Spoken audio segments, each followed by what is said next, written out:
4 of us. Okay.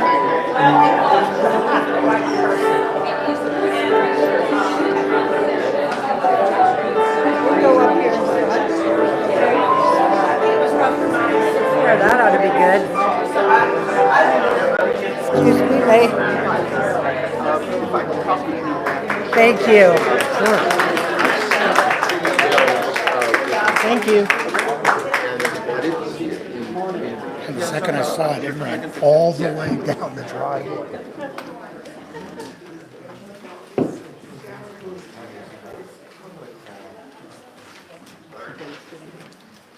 Good morning, everyone. Welcome to the Unitarian Universalist congregation of the Shenandoah Valley. My name is Cecily Hines, and I'm a member of the Board of Trustees here. As a reminder, please silence your cell phones for the remainder of the service. With open hearts and open minds, we are a welcoming congregation, united on the side of love and justice for all. Along with our mission statement, on the back of the program, you will see our 8 principles, which we affirm, practice, and promote within this meeting and throughout our community every day of our lives. We are always welcoming to everybody, and we're going to give a chance for everybody to introduce themselves in just a minute. But before we do that, I'd like you to turn to the back of your program so that we can read together the acknowledgement that's up in the top right corner.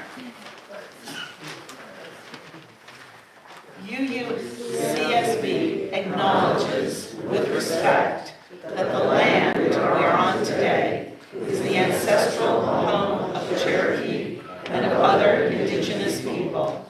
The Cherokee, through stewardship, understanding, and conservation, survive and thrive in this land. We acknowledge their enduring connection to their homeland. It's our tradition, as most of you know, to welcome our first and second visitors, or those of you that haven't been here for a while, to stand if you're comfortable doing so, introduce yourself, and tell us where you're from. We'll start with this side here. Anybody new or returning after a hiatus? Yes? I'm Laura Mason. This is my first visit. When I came in, I said I wasn't comfortable standing up, and they said I have to do that. Welcome. Yeah, thanks for standing. Anyone else on this side?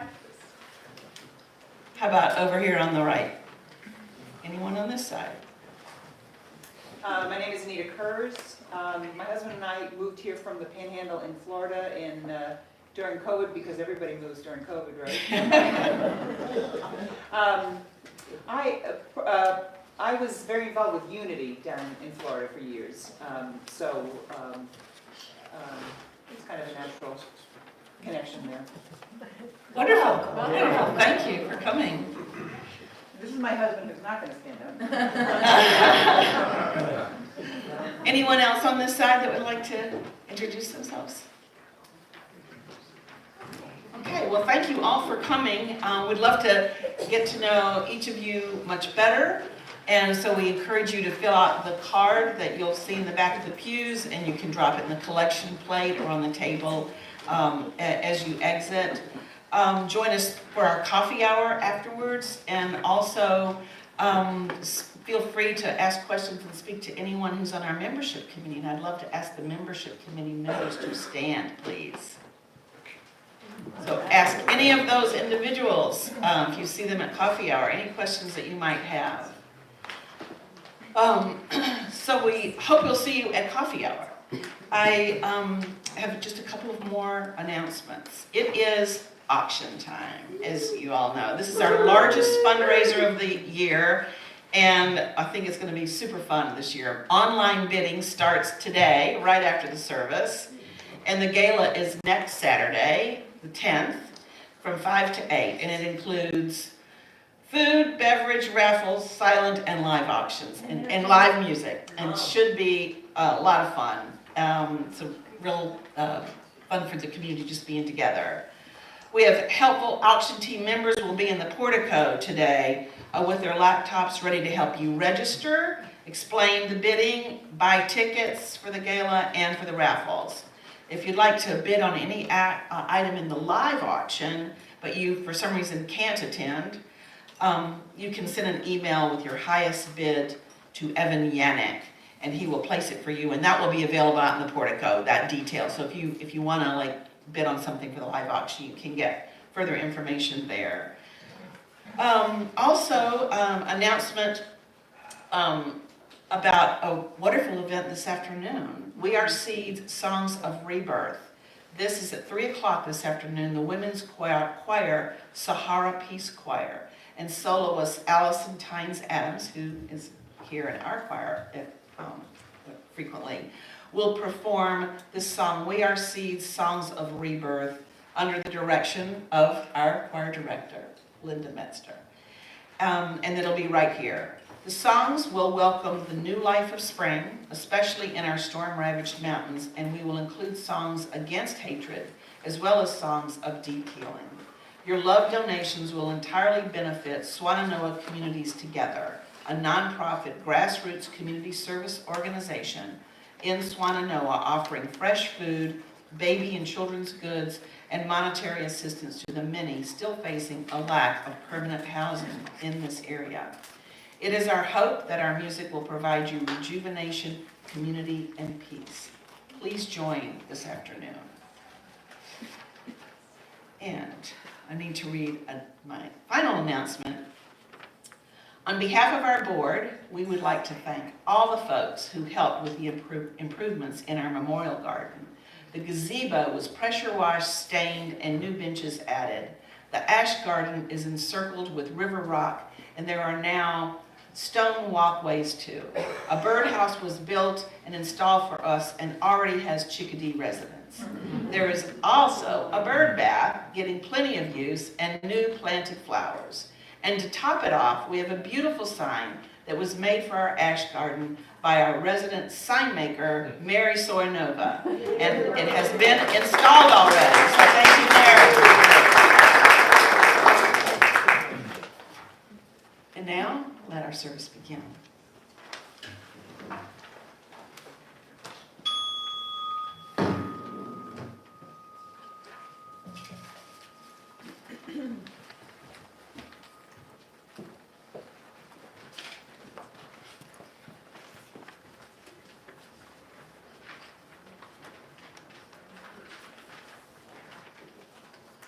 Good morning, everybody. Good morning. Our chalice lighting words are paraphrased from Rebecca Ann Parker. May the light we now kindle inspire us to use our powers to heal and not to harm, to help and not to hinder, to bless and not to curse, in rhythm with you, O Spirit of life.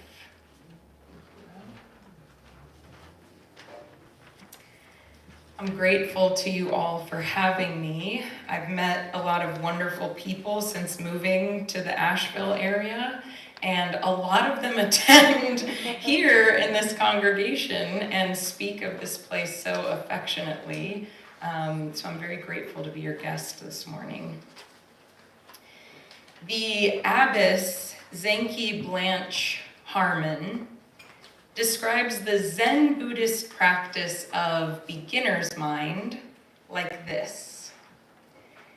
Beginner's mind means trying again and again to face life like a small child, full of curiosity, wonder, and amazement.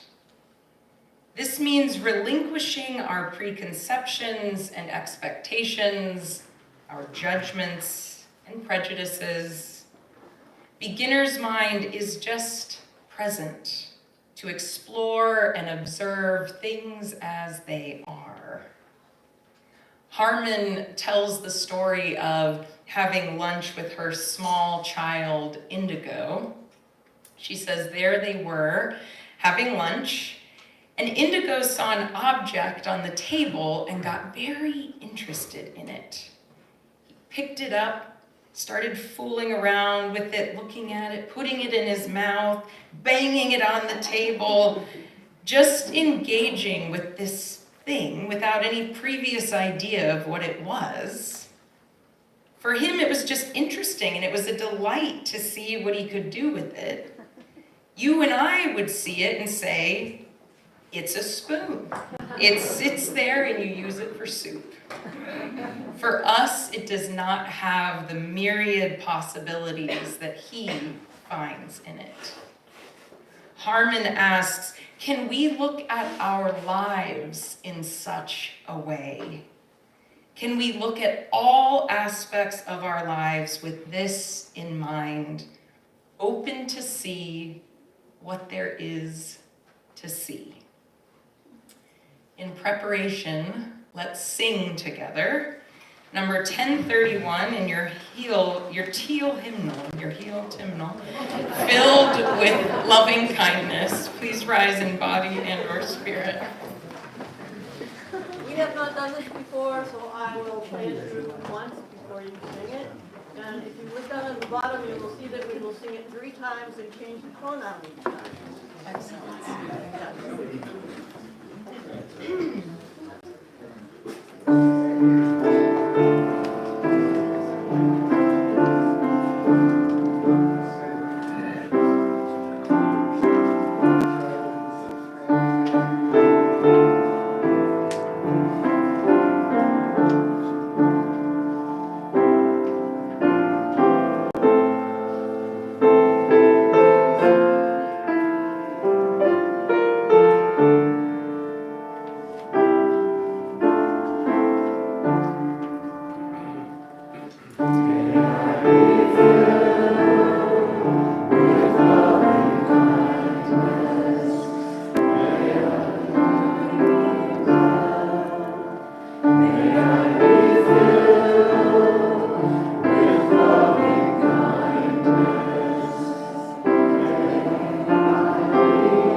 There is a parable from the Zen Buddhist tradition that you might be familiar with already.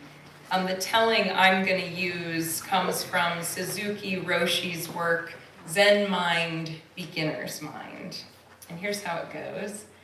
A man once set out to see a Zen master. And when they were seated across the table from one another, the man said to the Zen master, "Please explain the meaning of Zen to me." But after he asked the question, the man proceeded to talk about all he already did know about Zen and he wanted to share. And the Zen master sat patiently listening without interrupting for a while before setting 2 teacups on the table between them. And as the man talked on, the Zen master began to fill his cup with tea. But rather than stopping when the tea reached the brim, he kept going until the tea spilled over the edges of the cup down off the table. And the man said, "What are you doing? Can't you see the cup is full?" And according to Suzuki Roshi's telling, the Zen master replied, "I want to point out to you that you are similarly attempting to understand Zen while your mind is full. First, empty your mind of preconceptions before you attempt to understand. If your mind is empty, it is always ready for anything. It is open to everything. In the beginner's mind," he said, "there are many possibilities. In the expert's mind, there are few."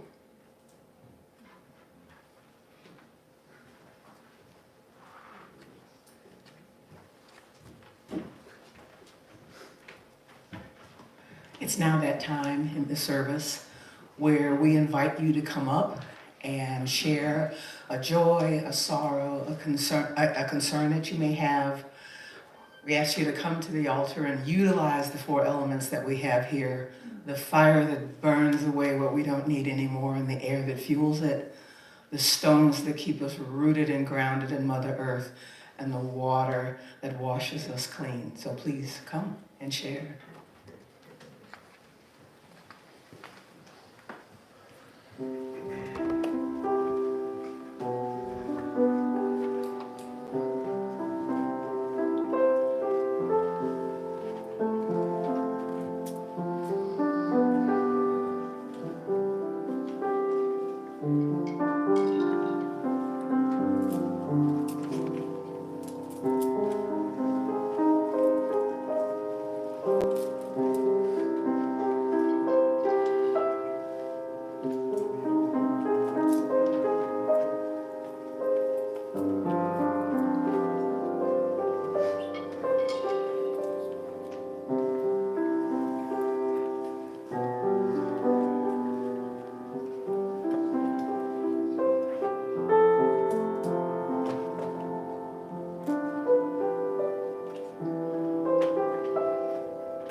Chose not to come up today, I place 1 stone in the water to represent that we are all one in our hearts and our minds, and our prayers are with you.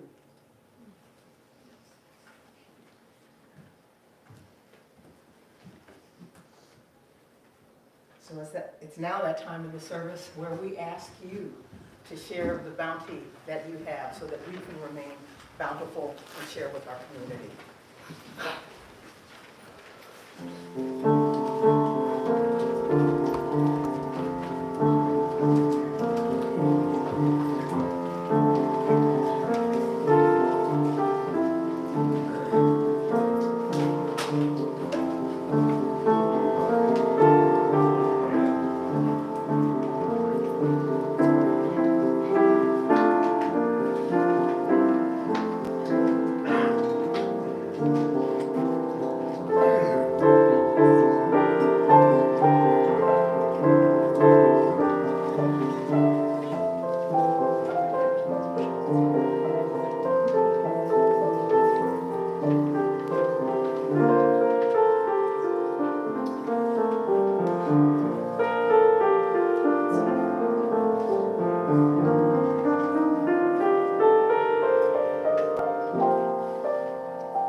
Thank you so much for your generosity.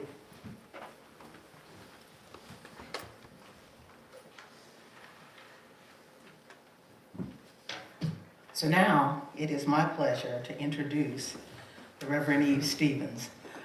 In your program for this Sunday, you have a brief introduction and bio that she wrote. I believe she's probably very modest, and I'm sure there's a lot more to say. But Eve Stevens is an ordained Unitarian Universalist minister who served congregations in Fairfax, Virginia, Utica, New York, and Charlotte, North Carolina. She went on hiatus from full-time ministry after the birth of her second child and currently works as a health coach at a naturopathic practice. So I say she's still ministering, just in a different way. She lives in Asheville with her husband, Steve, and their kids, Ethan and Hank. Now, I got to know Eve and figure out that she's good people, number one, because she was brought to my attention by Alice Berry. And all y'all know Alice, and Alice is good people, so Eve has to be good people as well. But the other thing that let me know that she was good people was in sort of trying to figure out if it would be a good match with our congregation to have her come and speak with us. I watched one of her talks that she did for the Hendersonville congregation. And she was right in the middle of a riveting talk when her youngest runs up, grabs her by the legs, and he's just standing there with his head buried in her thighs, and she just keeps talking. She just keeps talking. Didn't throw her. I'm like, yeah, that's the one. That's the one. So it's my pleasure to bring to you Reverend Eve Stevens.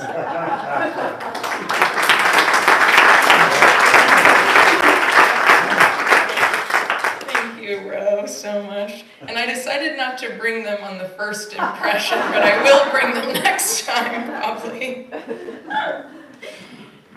Oh, speaking of, I drive those two young children to school every day, and there's always this flurry of activity as we're getting ready from the time they wake up, pulling on socks, trying to figure out what we're gonna have for breakfast, setting the timer to play for what I'm always told is a woefully inadequate amount of time.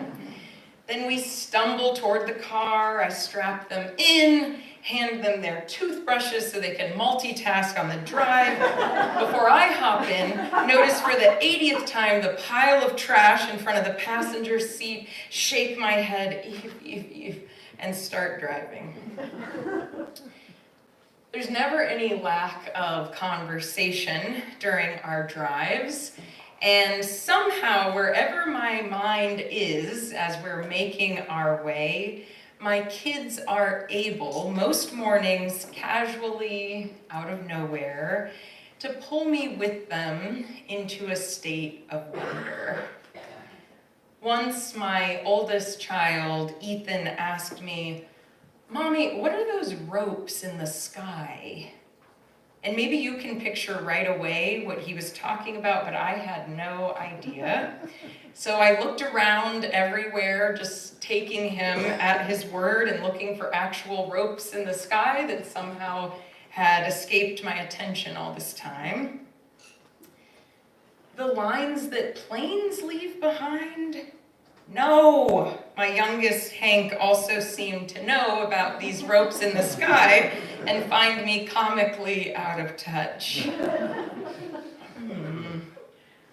Oh, the power lines! Once we confirmed that we were indeed talking about the same thing, Ethan, of course, wanted to know what power lines do.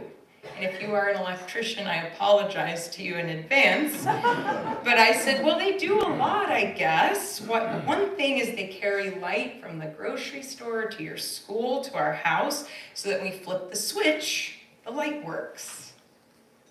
To Ethan and Hank, that was a very cool and very satisfactory answer. Like magic, Hank said. Pretty much, yeah. Ethan and Hank approach life with an empty cup. They are still able to simply see what is there. They greet the world with curiosity, knowing no other way. We had a neighbor once who always seemed to be out in his yard building something or fixing something. And as I'd head down our street, he'd be in view for about 15 seconds. So I had these daily 15-second snapshots of this guy. And he's a tall white man with a bushy beard and some tattoos. And I'd find myself looking around for his motorcycle, just sure this guy has got to have a motorcycle.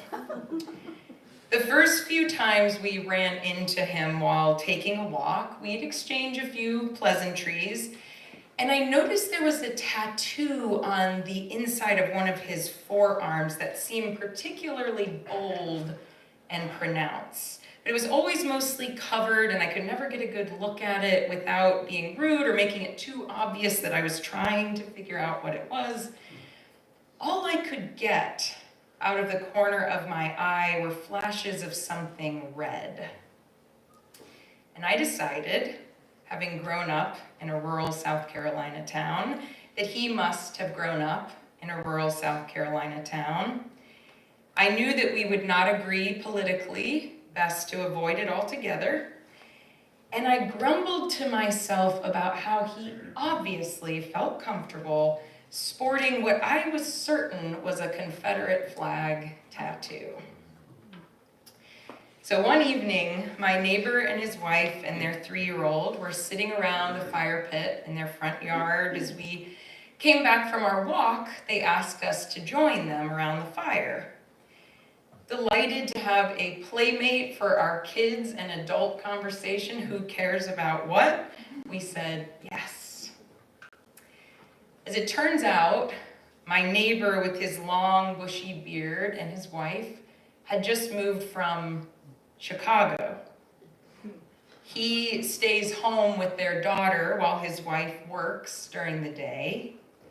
And when he rolled up his sleeves to make some adjustments to the fire, I finally got a good look at that red tattoo on the inside of his forearm. It was his daughter's name, surrounded by red flowers. When I complimented him about the tattoo, he smiled and explained, yeah, those flowers were in bloom when she was born. When Suzuki Roshi describes beginner's mind, He speaks of the mind that is not already made up.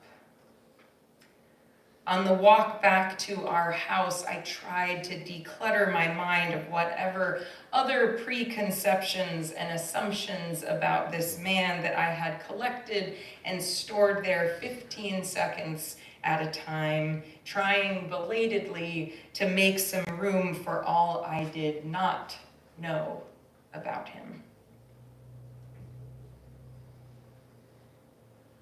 Sometimes, when I am running late, I swear that school buses hide somewhere waiting until they see me coming, which is when they turn on their flashing lights and the stop sign swings out and the cars in both directions have to stop for God knows how long.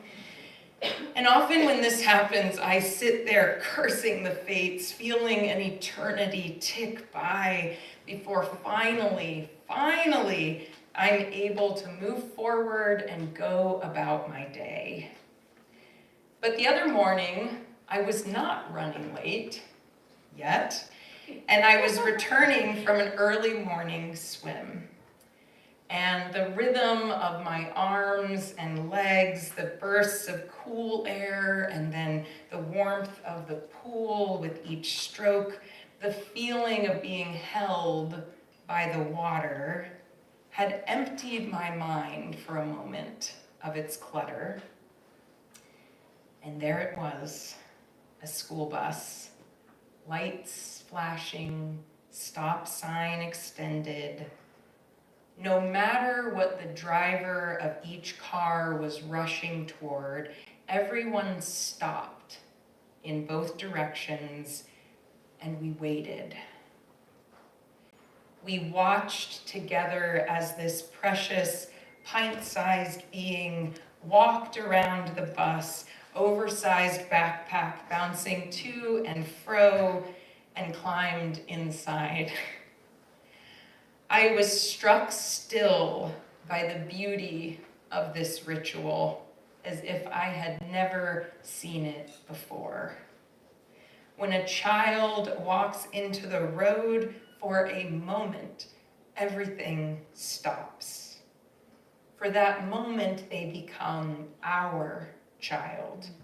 And together we hold the edges of this safe space for them, sending them off into a day we won't get to hear about later, but knowing in some small way we played our part.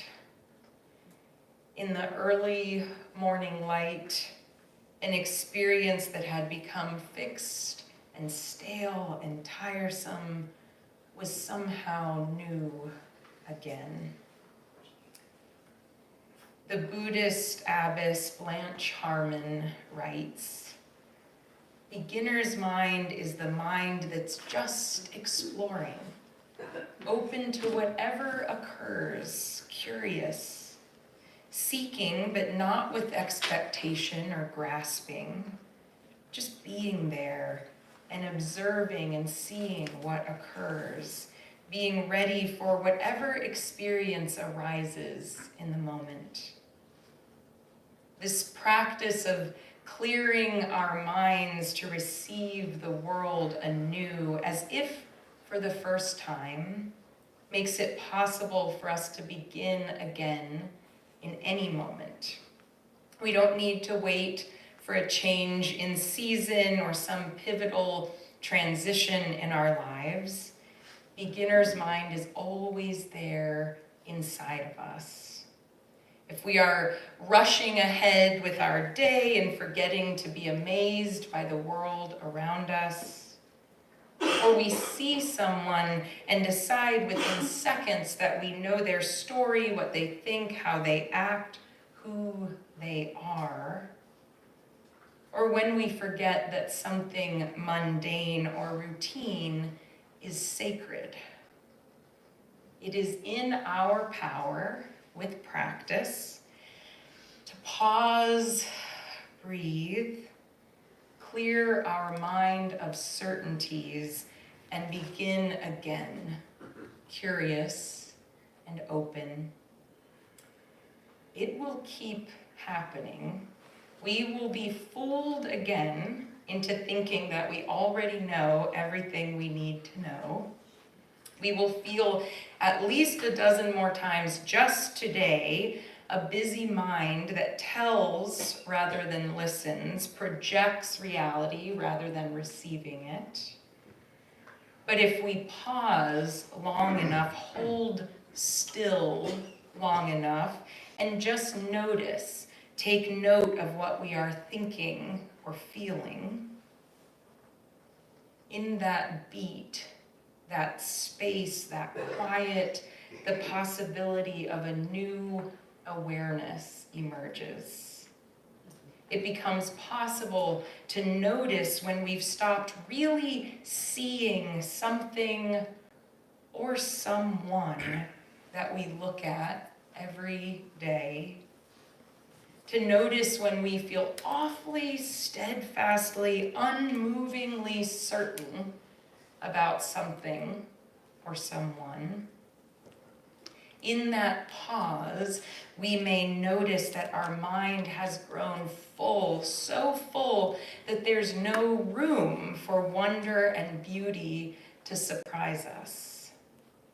If we are willing to practice emptying ourselves of preconceptions, assumptions, expectations, if we are willing to practice letting go of our fixed or rigid understanding of the way things are, in any moment we are given, we can begin again. We can receive with an open mind and a curious heart the world around us and the life we have as if for the first time. If you would, right where you are, just close your eyes. Maybe shift in your seat to get a little more comfortable. Then just breathe in deeply through your nose and exhale through your mouth. In through your nose, out through your mouth. Notice the breath is cool on the way in. Just see how it changes on the way out. Maybe feel your hands on your leg as you breathe. Your weight in your chair. The feel of the air on your skin. Just the energy and sounds of being in a room with others. In through your nose, out through your mouth. And as any emotions or sensations in your body speak up and want to be seen or listened to, as you breathe, the worry, the tightness in your jaw, the uneasiness, say to it, I see you. I feel you. I'm here for you. Just hold them with you for a moment, just as they are, in through your nose, out through your mouth.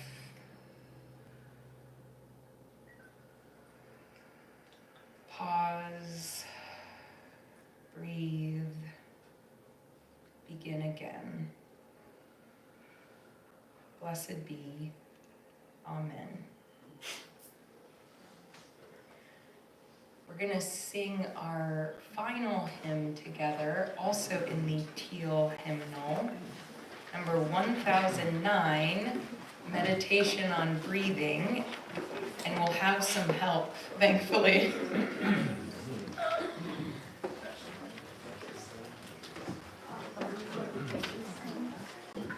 say we love that Eve chose this one for us to do today, and so we're going to do something very organic together. Sue's like, okay, how are we going to do this? So we got some help from some choir members, and this hymn is in 3 parts. And so Mary is going to do one part, and she's going to have half the congregation doing that part. So you're going to do over here, Mary? Yes. And then we got Andy, who's going to lead this half of the congregation, and then I'm going to weave amongst you. Well, let's change it up a little bit. On the last part, where it just says breathe in, breathe out, I'd like all the men to do the breathe in, breathe out. So the women on this side will do part, the women on this side, and all the men will just breathe in. So the men are breathing in and breathing out. breathing in. Okay. Men are thrones. You're right, you just breathe in, breathe out. Andy, you want to take that one? Sure.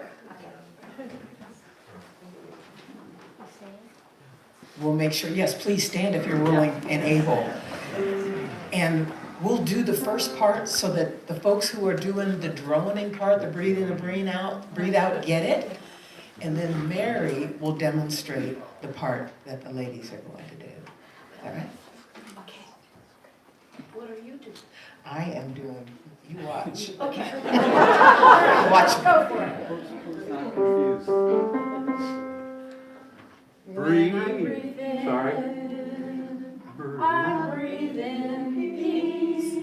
When I breathe out, I breathe out love. When I breathe in, that's what the right time is. I breathe in peace. When I breathe out, I breathe out love. When I breathe in, I breathe in peace. When I breathe out, I breathe out love. What are our guys doing? Breathe in, breathe out, breathe in, breathe out, breathe in, breathe out, breathe in, breathe out, breathe. All right. Make sure this is on. There we go. And so the gentlemen are going to start with breathe in, breathe out, breathe in, breathe out. They're going to do that twice. And then the ladies are going to come in with, when I breathe in, I breathe in peace. When I breathe out, I breathe out love. When I breathe, yes. All right. So let's go ahead and have those fellas start with the breathe in, breathe out. Okay. Breathe in, breathe out, breathe in, breathe out, breathe in. I breathe in peace. When I breathe out, I breathe out love. When I breathe in, I breathe in peace. When I breathe out,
That was awesome, yeah. That was organic. I love organic. May we receive the hours and days ahead as unexpected gifts, pausing to listen, notice, marvel at what possibilities emerge. And may the 4th be with you.